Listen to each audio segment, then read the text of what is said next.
আজ অনেক দিন পরে চলে আসছি একটা রান্নার ভিডিও নিয়ে। আসসালামু আলাইকুম বন্ধুরা, সবাই কেমন আছো?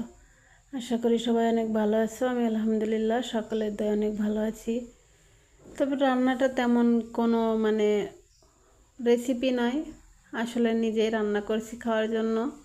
তো মনে করলাম রান্নাটা সবার সাথে শেয়ার করি, তার জন্যই আর কি। তো এই যে প্রথমে আমি আজ একটু মাছ ঝোল করব, তার জন্য 4 পিস মাছ নিয়েছি। মাছগুলোতে লবণ হলুদ মাখিয়ে মাছগুলো সুন্দর করে ভেজে নিব। তার জন্য এই যে একটা কড়াই তেল দিয়ে দিয়েছি। তারপরে যে মাছগুলো সুন্দর করে উল্টে পাল্টে ভেজে নিয়েছি। ভাজা হয়ে গেছে, এখন তুলে নিচ্ছি। তো এটা অতিরিক্ত ভাজিনি, হালকা ভেজেছি। তারপরে এই যে আর একটা কড়াই পরিমাণ মতো তেল দিয়ে বেটে রাখা মশলা দিয়ে পরিমাণ মতো লবণ হলুদ মরিচ গুঁড়া দিয়ে মশলাটা সুন্দর করে কষিয়ে নিব।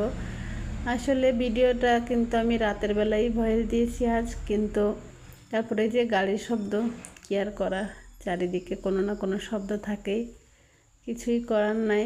তো যাই হোক, মশলাটা কষিয়ে নিয়েছি। আসলে ইদানিং ভালো লাগে না, কিছু ভিডিও করতে ভালো লাগে না বা এডিট করে ছাড়তেও ভালো লাগে না। তারপরেও বেশ অনেকগুলো ভিডিও আছে, কিন্তু ওই যে আলসেমি করে দেওয়া হয় না আর কি, তেমন সময় দেওয়া হয় না ফেসবুকে।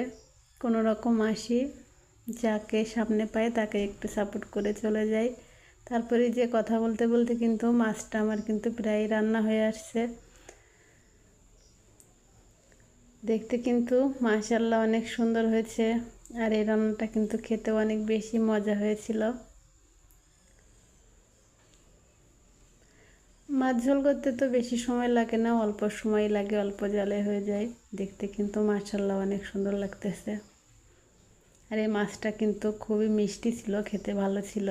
কিছু কিছু মাছ কিন্তু খেতে ভালো লাগে না, কিছু কিছু মাছ কিন্তু খেতে খুবই ভালো লাগে।